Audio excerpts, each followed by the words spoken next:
خلافت راشدہ کے بارے میں ہماری یہ دوسری کلاس ہے کہ امام طحاوی رحمہ اللہ فرماتے ہیں وَنُثْبِتُ الْخِلَافَةَ، ہم خلافت کا اس بات کرتے ہیں یعنی ایمان رکھتے ہیں بعد رسول اللہ صلی اللہ علیہ وسلم، رسول اللہ صلی اللہ علیہ وسلم کے بعد، اولاً سب سے پہلے لأبی بکر الصدیق رضی اللہ عنہ تفضیلا لہ وتقدیما علی جمیع الامہ، سب سے پہلے سیدنا ابو بکر صدیق رضی اللہ تعالی عنہ کی خلافت کا اس بات کرتے ہیں، اس پر ایمان لاتے ہیں، ان کو پوری امت پر افضل سمجھتے ہوئے اور مقدم سمجھتے ہوئے۔ سب سے پہلا مسئلہ نبی صلی اللہ علیہ وسلم کے وفات کے بعد جس میں عارضی طور پر اختلاف رائے ہوا اور پھر تھوڑی ہی دیر کے بعد اس پر اختلاف ختم ہوا اور پھر جس بات پر اتفاق ہوا اس پر تمام صحابہ کرام کا اجماع ہوا، وہ خلافت کا مسئلہ ہے۔ عارضی طور پر اختلاف رائے ہو گیا، تھوڑی سی دیر میں ہی وہ ختم ہوا اور اس اتفاق پر اجماع ہو گیا جس پر تمام صحابہ کرام متفق تھے، اور وہ تھا کہ خلافت قریش کی ہے۔ جب تک اگر دو آدمی بھی امت میں موجود ہیں، ان میں سے ایک قریشی ہے دوسرا غیر قریشی ہے، تو قریشی خلیفہ بنے گا، یعنی نبی صلی اللہ علیہ وسلم کی برادری، جس قبیلے سے جس خاندان سے آپ تعلق رکھتے ہیں، خاندان تو آپ کا بنو ہاشم ہے جو کہ قریش سے ہے، آپ صلی اللہ علیہ وسلم نے خلافت قریش میں رکھی ہے، بنو ہاشم کے ساتھ خاص نہیں کی، چاہے بنو ہاشم میں آ جائے، چاہے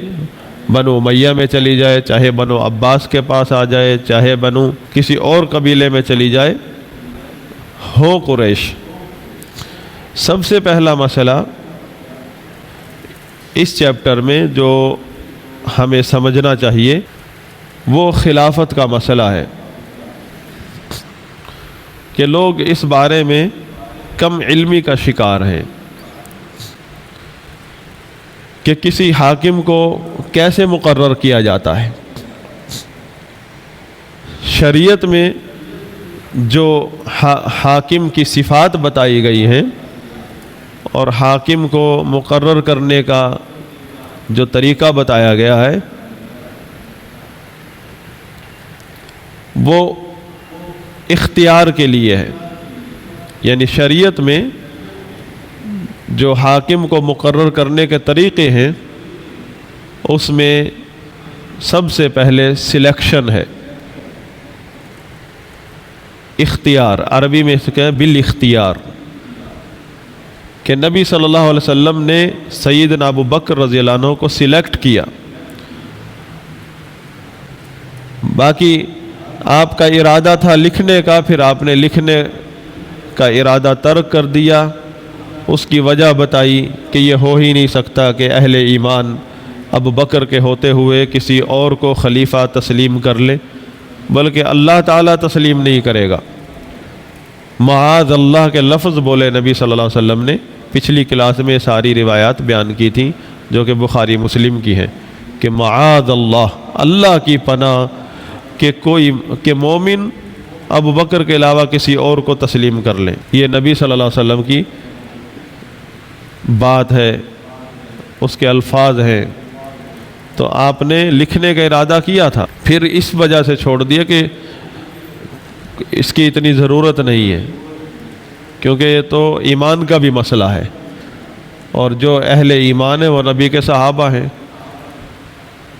وہ ابو بکر کے علاوہ کسی کو قبول کریں گے ہی نہیں۔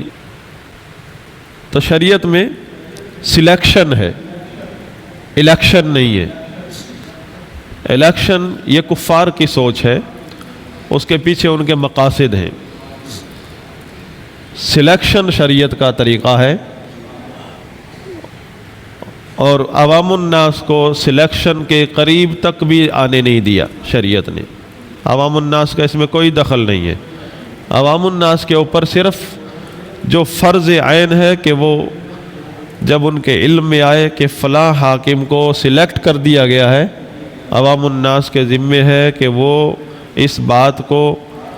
دل میں بٹھا لیں، نیت کر لیں کہ یہی میرا امیر ہے، بجائے اس کے کہ ملک کے اندر باغی لوگوں کی سوچ اختیار کریں کہ جنہوں نے جمہوریت کو ڈھال بنا کر ملک کے اندر لوگوں کو گمراہ کیا ہے حکومت کے معاملے میں، سیاست کے معاملے میں۔ کیونکہ داڑیاں سامنے نظر آتی ہیں تو آدمی سمجھتا ہے کہ شاید یہ قرآن و حدیث کا مسئلہ ہوگا، یہ تو حق کو کلمہ حق جہاد افضل جہاد ہے جو یہ بات کر رہے ہیں۔ سب سے پہلی یہ ہے کہ آپ جو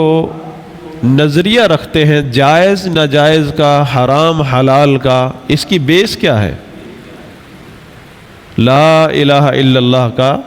یہ تقاضا ہے، بلکہ شرائط میں سے کہ آپ جو ہے اسی چیز کو حلال کہیں گے جس کو اللہ نے حلال کیا ہے۔ اللہ اس کے رسول نے جس چیز کو جائز اور حلال قرار دیا ہے، جو طریقہ بتایا ہے وہی ہمارے ہاں ایک طریقہ ہے، اس کے علاوہ کوئی طریقہ نہیں ہے۔ جس طریقے کو، جس چیز کو اللہ اور اس کے رسول حرام قرار دے دیں وہ حرام ہے۔ اللہ کے رسول صلی اللہ علیہ وسلم نے تو ایسی چیزوں میں مشابہت حرام قرار دے دی ہے جو تھی تو معمول کی، لیکن کفار کی علامات میں سے ہیں، کفار کے شعائر میں سے ہیں، کفار کے ساتھ مشابہت ہوتی ہے،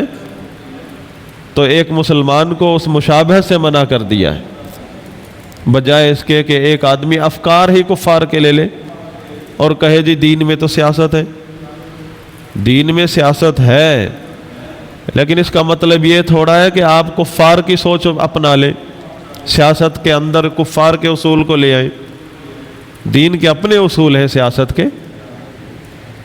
وہ تو آپ سنائے نا کبھی، صرف اتنا کہہ دینا دین میں سیاست ہے اور نقش قدم کفار کے۔ تو یہ جو سوچ ہے سیاست کے اندر گورنمنٹ کے معاملے میں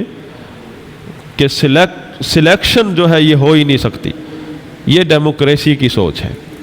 ڈیموکریسی کا راستہ ادھر ہے، اسلام کا راستہ ادھر ہے۔